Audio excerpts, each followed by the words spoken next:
ये red colour मैंने नहीं लगाया, एक्सेल ने खुद लगाया है। जिस प्रोडक्ट के स्टॉक 50 से कम है, एक्सेल उसको ऑटोमेटिकली हाईलाइट कर रहा है। इसके पीछे का लॉजिक सिर्फ एक सिंपल फॉर्मूला है। मान लीजिए आपके पास कोई इन्वेंट्री है और आपको इन्वेंट्री ट्रैक करना है। ठीक है, मान लो आपके पास कोई आइटम का स्टॉक मान लो 50 है। आपको उसका ऑर्डरिंग देखना है कि ऑर्डर मतलब जैसे मान लो आपका स्टॉक 50 है तो 50 के नीचे वो जैसे ही आए तो आपको वो जो मतलब आइटम का नाम है वो आपको कलरफुल दिखे, मतलब ऑटोमेटिक कलर हो जाना चाहिए। जैसे मान लीजिए इसमें जो भी स्टॉक दिख रहा है ये सब, तो जो 50 के ऊपर है वो कलर अलग दिखे और 50 के नीचे जैसे ही आ जाए तो वो कलर शो करे जो भी जो प्रोडक्ट का नाम है। ठीक है, तो जिससे आपको कंफर्म हो जाए कि हाँ ये मेरा स्टॉक जो है वो 50 की क्वांटिटी से नीचे आ चुका है। अब जरूरी ये नहीं कि आप 50 ही सेलेक्ट करो या 50 ही फिक्स करो। आपके हिसाब से आपको जो भी आइटम जितना लगता है कि नहीं ये मेरे पास इतना होना चाहिए, इससे नीचे आने पर मेरे को कलरफुल करना है जिससे मैं फोकस कर सकूं। सपोज ये मेरे पास ये जो आइटम है आप देख सकते हैं कि किस कोई 50 के ऊपर है कोई 50 के नीचे है ऐसे करके है। तो मैं यहाँ पे इसके स्टॉक चेक करने के लिए क्या करूंगा, सबसे पहले मेरे को स्टॉक के बेस पे मेरे जो प्रोडक्ट के नाम है वो हाईलाइट करना है ताकि मैं उसको फोकस कर सकूँ स्टॉक रीऑर्डर पे। तो मैं क्या करूंगा, सबसे पहले तो उसको चेक करूंगा कि स्टॉक मेरा जो है जो 50 के ऊपर है या नीचे है। सबसे पहले मैं इसको चेक करने के लिए कि मेरे स्टॉक 50 से ऊपर है या नीचे है, इसके लिए मैं क्या करूंगा, लॉजिकल टेस्ट लगाऊंगा। तो लॉजिकल टेस्ट फिजिकल टू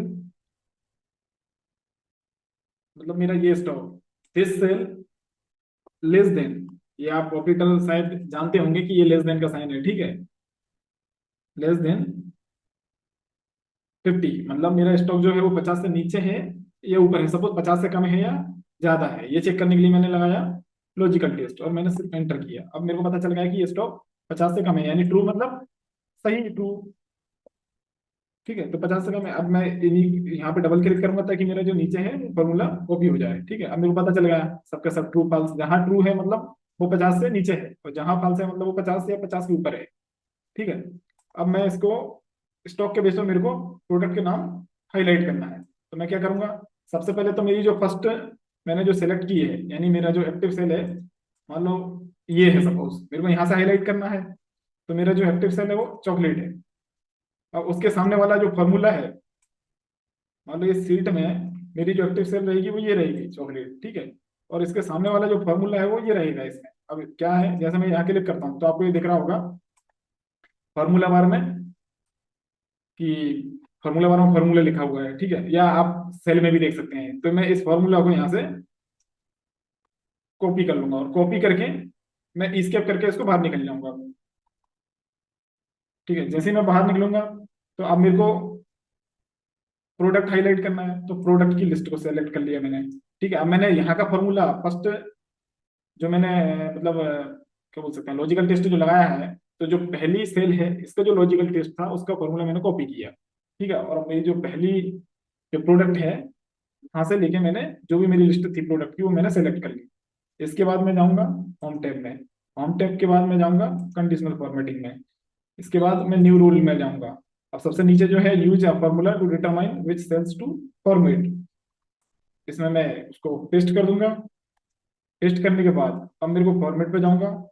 अब मेरे को किस कलर में चाहिए, क्या बॉर्डर चाहिए और क्या फॉन्ट चाहिए ये मैं सेलेक्ट करूंगा। मान लो मेरे को इसकी जो फिल है वो चाहिए मेरे को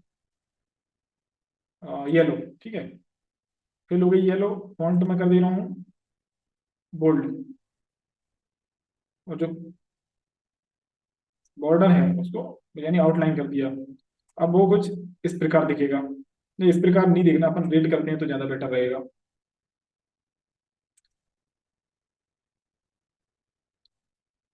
ये मैंने रीड कर दिया। अब कुछ इस प्रकार दिखेगा क्योंकि अपने को स्टॉक ड्रॉप करना है तो रेट ज्यादा बेटर रहेगा। और इसके बाद मैंने कर दिया ओके। अब आप देख सकते हैं ये कलर हो गया है। ठीक है, मतलब जहां जहां स्टॉक 50 से नीचे है वो सब हाईलाइट हो चुके हैं। अब सपोज मैं स्टॉक इसमें दोबारा रिफिल कर देता हूँ, जैसे मान लो ये 49 है, अब मैं इसको कर देता हूँ 50। फिर अपन ने कंडीशन क्या दी है, 50। 50 किया तो ये ऑटोमेटिक कलर चला गया, हाईलाइट से हट गया। अब ये जो 50 है मतलब सपोज वो 50 के नीचे आ जाता है, मान लो 49 हो जाता है, तो वो ऑटोमेटिक हाईलाइट हो जाएगा। ये 50 के ऊपर आप जब भी फिल करोगे, मान लो 70 कर दिया मैंने, ये ऑटोमेटिक हट जाएगा।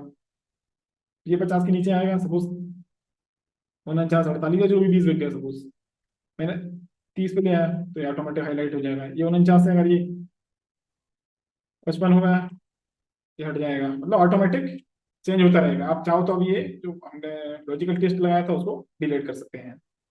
ठीक है, तो आप ऐसे करके अपने स्टॉक को ट्रैक कर सकते हैं। जैसे ही वो कम होगा तो हाईलाइट हो जाएगा, जैसे ही आप रिफिल करोगे तो वो हाईलाइट से हट जाएगा।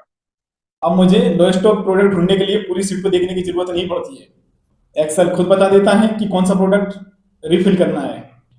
एक्सेल के ऐसे ही प्रैक्टिकल फॉर्मूलाज सीखना चाहते हो तो हमारी फ्री वीआईपी व्हाट्सएप कम्युनिटी को ज्वाइन करें, जिसकी लिंक चैनल के डिस्क्रिप्शन बॉक्स में है।